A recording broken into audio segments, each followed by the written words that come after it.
Hey folks, hey, this is Janet and Greg, Strange RV Tours. We are in Albuquerque, New Mexico, and this is the National Museum of Nuclear Science and History. Yes, in Albuquerque. So, come and watch. Strange RV Tours will take you places with Greg and Janet's smiling faces. You might see a crazy flavored soda review or some tips to fit your RV too. So come along, won't you join us, friend, as we discover what's around the bend. Just sit right back in your easy chair. Strange RV Tours is on the air. Strange RV Tours is on the air.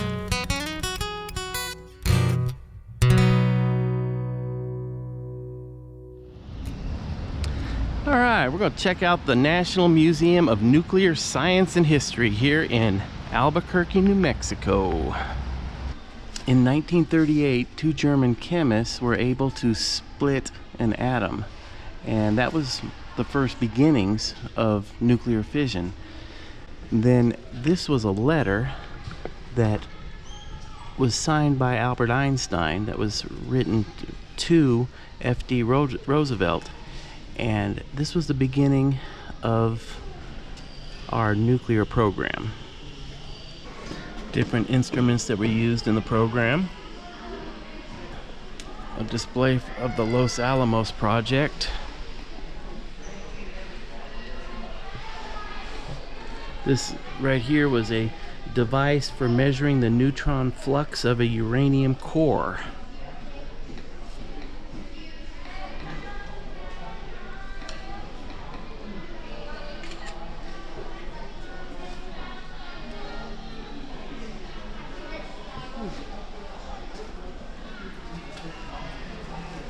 Equipment, huh? Yeah.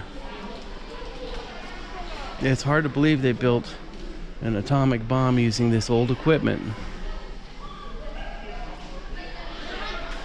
A model of the Enola Gay B-29. This is the plane that dropped Little Boy at Hiroshima.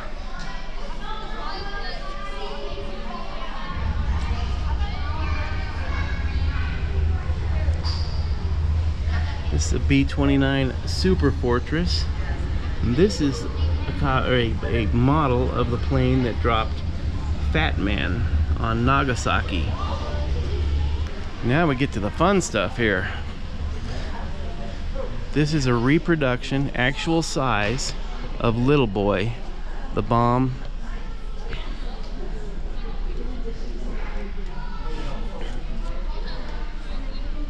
And it's 10 feet long and weighed 8,900 pounds.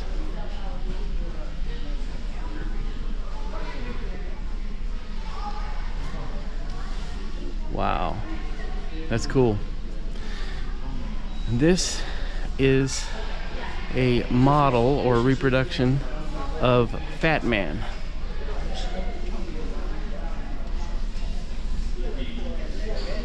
This was the bomb dropped on Nagasaki.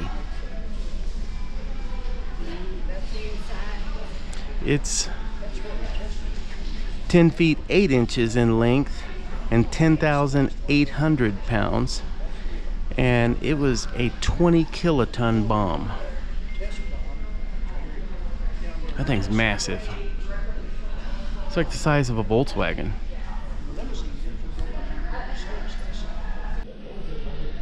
Alright, this right here is an actual nuclear device. I guess it's probably been denuclearized, obviously, but this was the device that was inside of Fat Man, the big bomb right over here. And this is the last one of these in existence. I think it's huge. Yeah. It was taken to the Trinity site. They said in the back of this car. How they got it in the back of this car, I don't know. But they said, somebody said they put it in the back of this car. I don't see how it fit. It's a 1942 Plymouth sedan. And yeah, that device, they actually got into the back of this vehicle here somehow. I see. Both these open. Ah, yeah, suicide door. And that probably flipped up, and they could put it back there. Amazing. This is the actual 48-star American flag that flew over the Trinity base camp on July 16th, 1945. This was flying at the base the day that the first atomic device was detonated at the Trinity site. This was sand found at the Trinity test site. It's called trinitite, and after the bomb exploded, the intense heat turned the sand into this material here. This is one of the 5 actual seismographs that was used to check the ground motions generated by the shock wave from the Trinity test. Oppenheimer rode out to the test site to do the last inspection of our nuclear devices in this vehicle. And here's some pictures of Hiroshima after the bomb had detonated.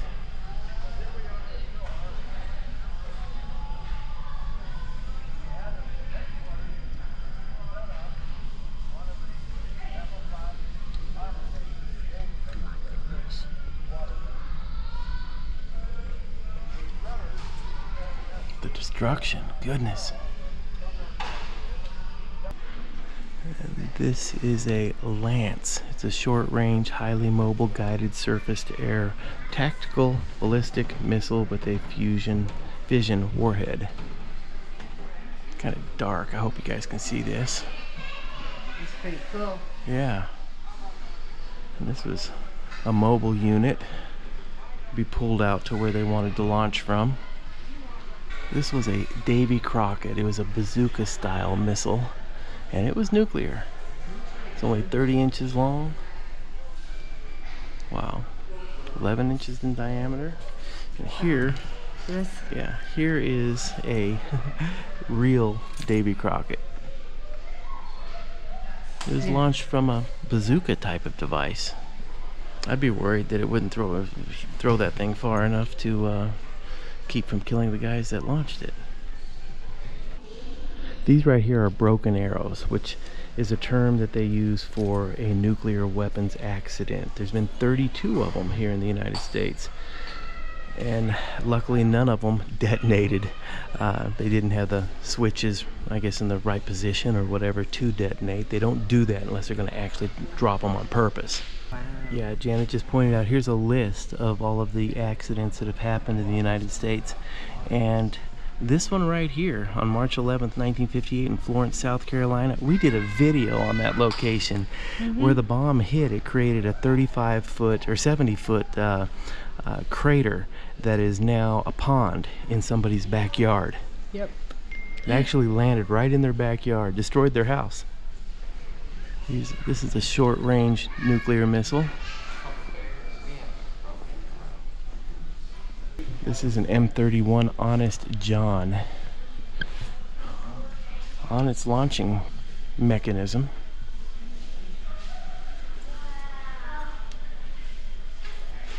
This is a special atomic demolition munition. It was a two-man operation. They would deliver this to the site where they wanted it to blow up, and then they would swim back out into the ocean and be picked up out there, and then they would either detonate it or have the timer detonate the device. So this is for the Navy. Okay, here's a missile, nuclear missile that has the detonating device with it. These could be launched from B-52s, FB-111s, B-1 bombers, that type of aircraft. So see how they're... Oh yeah, it goes in the belly of the aircraft. X-ray soap. This was a fishing lure that contained luminous uranium so that it would glow. I did not know this. What? Instant coffee is freeze-dried using radiation heat. Oh, really? Yeah. Geiger counter. Atomic gun toys. A Sears and Roebuck pocket-size Geiger counter. Here's comics that all feature either nuclear superheroes or nuclear accidents. This large container here in front of us is a container that they use to ship nuclear waste. This is what goes in the back of trailers that you see on the highway, 18-wheelers, when they're taking nuclear waste to places like Yucca Mountain or wherever they're going to store it. Yeah, see, here's some of them on the back of flatbeds. I didn't know that's what it was. So you've seen those Yeah, down the road. yeah. Don't reckon to that. I've got goosebumps now. These are some of the containers, or this is what would be inside of some of the containers that would be taken to storage if they're affected by radiation or waste. This is a uranium cube. It was used in the process of making heavy water. All of those missiles and bombs that we saw inside, most of them were the real deal. The guts have been taken out of a lot of them, or you know, all the nuclear explosive part, but those were all real missiles. Now we're outside and we're checking out the aircraft that they have here. This is a TA-7C Corsair II.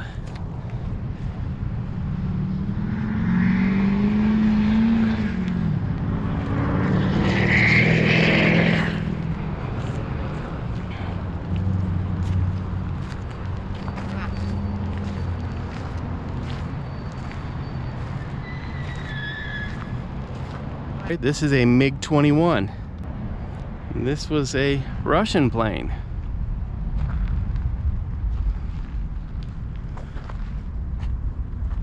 We've got the Soviet Red Star on the wings and tail of it.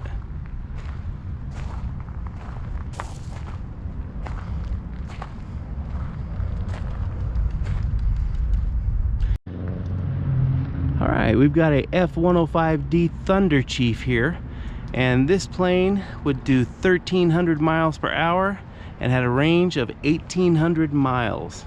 Weighs 52,835 pounds. That's a thermonuclear weapon right there. So that it's got a thermonuclear weapon on board. Cool.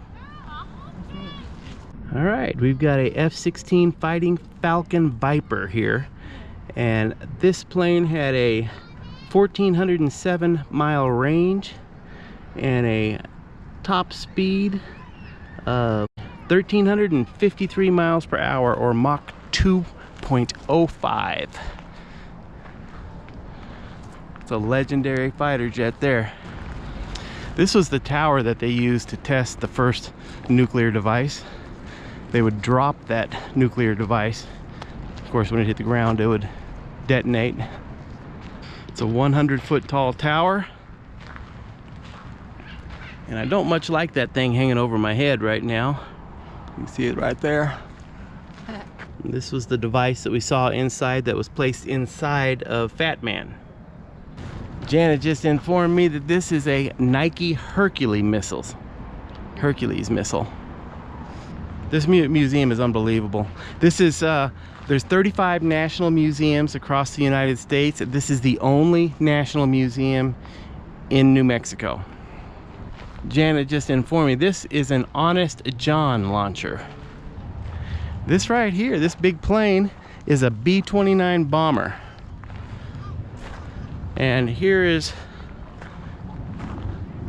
a version of the Fat Man that was dropped from this plane. Look at the size of the wheels. Those wheels are probably 5 feet tall.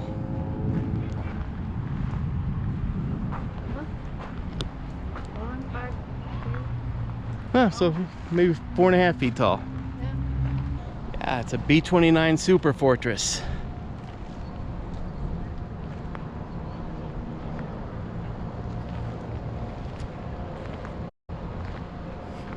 You just can't imagine how big this plane is unless you see it in real life. It's huge. All right, this unit here is an atomic cannon. It would fire an atomic projectile a distance of 7 miles at the Nevada test site. That's a scary looking piece of equipment there. Wow.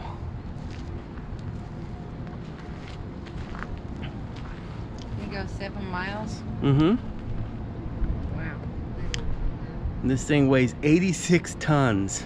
Jeez. It has a range of 15 to 19 miles. This is Janet on this one, because my dad was in the Air Force. He did fly the B-29s, and when he retired, he was flying B-52s. Okay, the last time he flew was out of Ellsworth Air Force Base in Rapid City, South Dakota.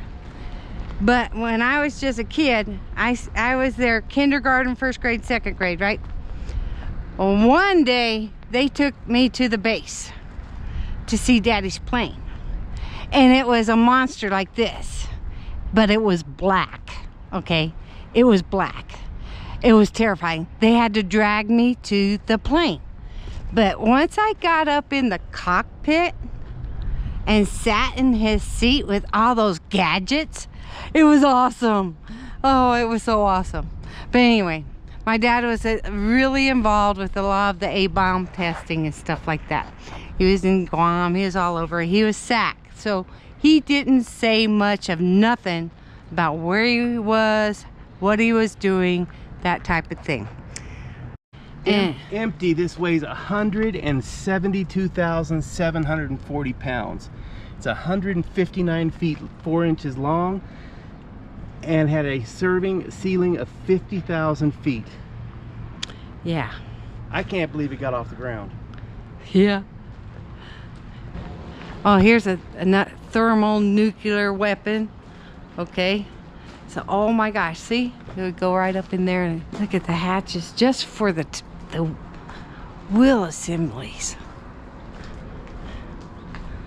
Wow. Can you guys see? Wow.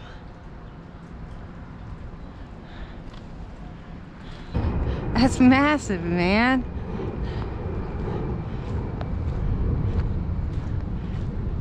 I think they had somebody right in the back looking behind. Probably if it's guns. I don't see any guns on it. Yeah, I don't see any guns on it. Well, I mean, like, obviously, probably. They had some type of device here on the back. Yeah. Well, they did a lot of surveillance. Yeah. This right here is a Snark. It was the only intercontinental cruise missile deployed. It carried a nuclear warhead and was controlled by an internal celestial guidance system. It was the first operational Snark unit was activated by the United States Air Force Strategic Air Command in 1958. This missile here is known as a Mace. It was an early cruise missile. It was a subsonic and turbojet powered. This is a Beaumark. It's a land-based surface-to-air nuclear missile powered by 2 ramjets. This is a Matador. It was the first guided missile ever deployed by the United States Air Force. Okay, what we're looking at here is an LGM-118A Peacekeeper missile. The Peacekeeper missile served as the United States Air Force's most powerful, accurate, and technologically advanced intercontinental ballistic missile. And it's deconstructed, but you can see how big it was. It had a range of 6,000 miles. It was 71 feet tall and weighed 195,000 pounds. Boy, I'm glad we never had to use that rascal. Okay, this is a Titan II intercontinental ballistic missile, and this thing is massive. It's 108 feet tall with a diameter of 10 feet Weight 330,000 pounds, fueled. They had the big silos where the doors would open at ground level and they would fire from below ground.